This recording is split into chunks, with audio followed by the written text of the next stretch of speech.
दोस्तों अगर आप अपने पैसे को स्टॉक मार्केट में इन्वेस्ट करना चाहते हो, लॉन्ग टर्म के अंदर ज्यादा प्रॉफिट निकालना चाहते हो, तो दोस्तों फंडामेंटल एनालिसिस के बारे में आपको जरूर पता होना चाहिए। क्योंकि दोस्तों आप लोगों ने जितने भी सक्सेसफुल इन्वेस्टर को देखा होगा, तो आप लोगों ने एक चीज तो जरूर नोटिस किया होगा कि वो सब फंडामेंटल एनालिसिस को बहुत ज्यादा पसंद करते हैं। और उनकी तरह आप भी एक सक्सेसफुल इन्वेस्टर बनना चाहते हो तो आपके लिए फंडामेंटल एनालिसिस बहुत ज्यादा जरूरी है। क्योंकि दोस्तों जब भी आप किसी भी कंपनी में अपने पैसे को इन्वेस्ट करने जाते हो, उससे पहले अगर उस कंपनी की पास्ट और प्रेजेंट आपको पता ही नहीं है, वो चाहे टेक्निकली हो या फिर फिजिकली हो, तो आप अपने पैसे को वहां पे गवा दो, यानी कि फ्यूचर में आपका पैसा जीरो हो जाएगा। क्योंकि दोस्तों आपको उस कंपनी के बारे में कुछ पता नहीं था और आप ये नहीं जानते थे कि फ्यूचर में जाके वो क्या करेगा। सो दोस्तों आज हम इसी वीडियो में जानने वाले हैं कि फंडामेंटल एनालिसिस क्या होता है। अगर आप एक बिगनर हो तो फंडामेंटल एनालिसिस कैसे कर सकते हो और कैसे समझ सकते हो, वो सब कुछ हम इसी वीडियो में डिस्कस करेंगे। उससे पहले दोस्तों वीडियो को लाइक करके चैनल को सब्सक्राइब कर देना। अब आते हैं टॉपिक के ऊपर।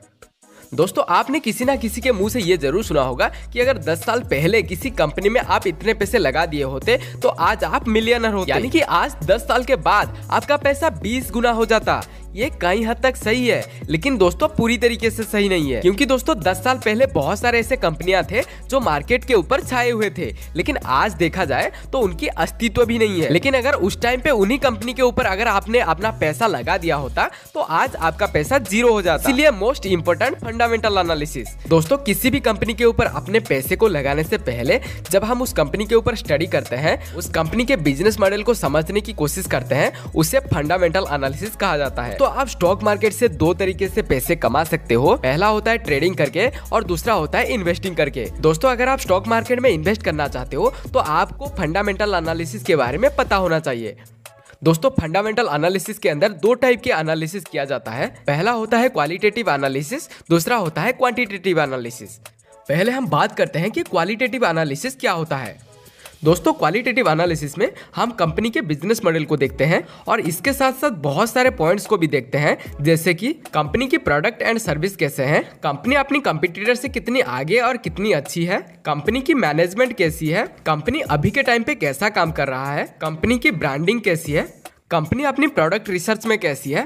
यानी कि दोस्तों क्वालिटेटिव एनालिसिस में हम कंपनी और कंपनी के बिजनेस मॉडल के बारे में समझने की कोशिश करते हैं। क्योंकि दोस्तों जब भी हम उस कंपनी में अपने पैसे को इन्वेस्ट करें तो हमारा पैसा सेफ होने के साथ साथ लॉन्ग टर्म में हमें अच्छा खासा रिटर्न भी दे सके। दोस्तों अब बात करते हैं कि क्वांटिटेटिव एनालिसिस क्या होता है। दोस्तों क्वांटिटेटिव एनालिसिस में कंपनी के कुछ पॉइंट्स के ऊपर हम बात करते हैं, जैसे कि कंपनी के फाइनेंशियल स्टेटमेंट को हम एनालिसिस करते हैं, कंपनी के बैलेंस शीट को देखते हैं, कंपनी के इनकम स्टेटमेंट को देखते हैं, कंपनी के कैश फ्लो स्टेटमेंट को देखते हैं और दोस्तों इनके साथ साथ हम कंपनी के फाइनेंशियल रेशियो को भी देखते हैं, जैसे कि प्राइस टू अर्निंग रेशियो, डेब्ट to equity ratio, return on equity ratio, return on capital employed, return on assets और प्राइस टू बुक रेशियो को भी देखते हैं। दोस्तों इन सबको कम्प्लीटली स्टडी करने के बाद हमें कंपनी के बारे में सब कुछ पता चल जाता है और इन्हीं सारे डेटा के बेस पे हम कंपनी के फ्यूचर को प्रेडिक्ट करते हैं कि कंपनी फ्यूचर में कैसे परफॉर्म करेगा और अगर हम इस कंपनी में अपने पैसे को इन्वेस्ट करते हैं तो क्या हमें अच्छा रिटर्न मिल पाएगा। ये सब कुछ हमें फंडामेंटल एनालिसिस के बाद ही पता चलता है। आई होप कि दोस्तों आपको क्लियर हो गया कि फंडामेंटल एनालिसिस क्या है। अगर आप चाहते हो कि हम किसी कंपनी की लाइव फंडामेंटल एनालिसिस बाहर करें तो आप हमें कमेंट सेक्शन में कमेंट कर सकते हो। और दोस्तों वीडियो में से अगर कुछ भी सीखने को मिला है तो वीडियो को लाइक करके चैनल को सब्सक्राइब कर देना। मैं आपसे मिलता हूँ और एक नया वीडियो में, तब तक के लिए जय हिंद जय भारत।